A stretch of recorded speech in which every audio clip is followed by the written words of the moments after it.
Dhanlaxmi crop science limited ने 2024 में अपना आईपीओ लॉन्च किया, जो भारतीय कृषि क्षेत्र में एक महत्वपूर्ण कदम है।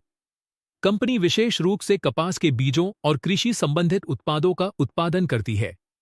इसके बीज किसानों को उच्च गुणवत्ता वाले, उपजाऊ और फसल बढ़ाने में मदद करने वाले होते हैं। यह आईपीओ भारतीय शेयर बाजार में निवेशकों के लिए एक आकर्षक मौका साबित हो सकता था, क्योंकि कृषि क्षेत्र भारतीय अर्थव्यवस्था का एक मजबूत हिस्सा है और धनलक्ष्मी क्रॉप साइंस के पास इस क्षेत्र में एक सशक्त उपस्थिति है। धनलक्ष्मी क्रॉप साइंस लिमिटेड के आईपीओ का स्वागत जबरदस्त रहा और इसका लिस्टिंग के समय अच्छे परिणाम की उम्मीद जताई जा रही है। आईपीओ ने 52 रुपये से 55 रुपये के प्राइस बैंड के साथ 43.28 लाख इक्विटी शेयर जारी किए थे, जो कुल 23 रुपये 80 पैसे करोड़ के थे। इस आईपीओ ने सब्सक्रिप्शन में बड़ी सफलता पाई और इसके साथ ही ग्रे मार्केट प्रीमियम (जीएमपी) ने भी मजबूत लिस्टिंग के संकेत दिए हैं।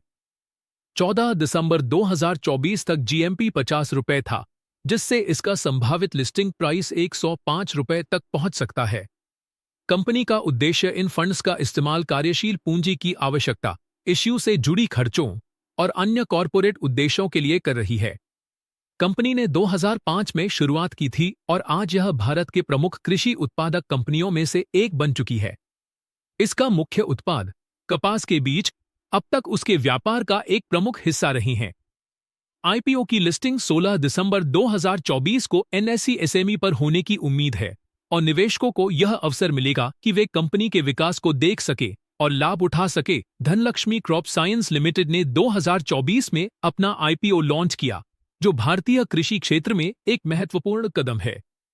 कंपनी विशेष रूप से कपास के बीजों और कृषि संबंधित उत्पादों का उत्पादन करती है। इसके बीज किसानों को उच्च गुणवत्ता वाले, उपजाऊ और फसल बढ़ाने में मदद करने वाले होते हैं। यह आईपीओ भारतीय शेयर बाजार में निवेशकों के लिए एक आकर्षक मौका साबित हो सकता था, क्योंकि कृषि क्षेत्र भारतीय अर्थव्यवस्था का एक मजबूत हिस्सा है और धनलक्ष्मी क्रॉप साइंस के पास इस क्षेत्र में एक सशक्त उपस्थिति है। इस आईपीओ में 45.28 लाख इक्विटी शेयर जारी किए गए थे, जिनकी कीमत 52 रुपये से 55 रुपये प्रति शेयर थी। आईपीओ का उद्देश्य कंपनी को अपनी कार्यशील पूंजी की आवश्यकता को पूरा करने, अपने उत्पादों के लिए नए शोध और विकास आदि करने और सामान्य कॉरपोरेट उद्देश्यों के लिए फंड जुटाना था। कंपनी ने इस इश्यू से प्राप्त राशि का इस्तेमाल कृषि उत्पादों के उत्पादन और वितरण नेटवर्क को मजबूत करने के लिए करने का प्रस्ताव किया है। इससे कंपनी का कारोबार और बढ़ेगा और इसके बाजार हिस्से को भी लाभ होगा। यह आईपीओ निवेशकों के लिए इसलिए आकर्षक था क्योंकि भारतीय कृषि उद्योग में विकास की पर्याप्त संभावना है। भारत में बढ़ती जनसंख्या, किसानों की बढ़ती जरूरतें और कृषि के प्रति बढ़ती जागरूकता इसके विकास की गति को और तेज कर सकती है।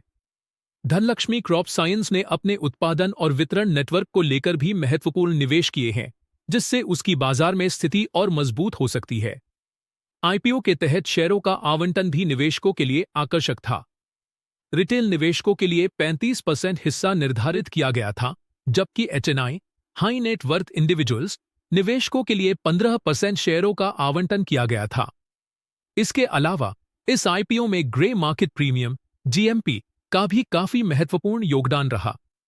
आईपीओ के खुलने से पहले इसकी जीएमपी 28 रुपये से 50 रुपये के बीच रही, जो कि एक सकारात्मक संकेत था। जीएमपी का यह बढ़ता हुआ ट्रेंड यह संकेत देता है कि कंपनी के शेयर लिस्टिंग के बाद मजबूत प्रदर्शन कर सकते हैं। 14 दिसंबर 2024 तक जीएमपी 50 रुपये था, जिससे अनुमानित लिस्टिंग प्राइस 105 रुपये तक हो सकता था। कंपनी का लिस्टिंग डेट 16 दिसंबर 2024 निर्धारित किया गया था और इसके लिस्टिंग के दौरान निवेशकों को अच्छा रिटर्न मिलने की संभावना जताई जा रही थी। आईपीओ की सफलता से यह भी प्रतीत होता है कि धनलक्ष्मी क्रॉप साइंस के शेयरों का मांग बढ़ेगी और कंपनी का भविष्य काफी उज्ज्वल हो सकता है। इन सभी पहलुओं को ध्यान में रखते हुए इस आईपीओ ने निवेशकों का विश्वास हासिल किया है और भारतीय कृषि क्षेत्र में निवेश की ओर एक सकारात्मक रुख को बढ़ावा दिया है।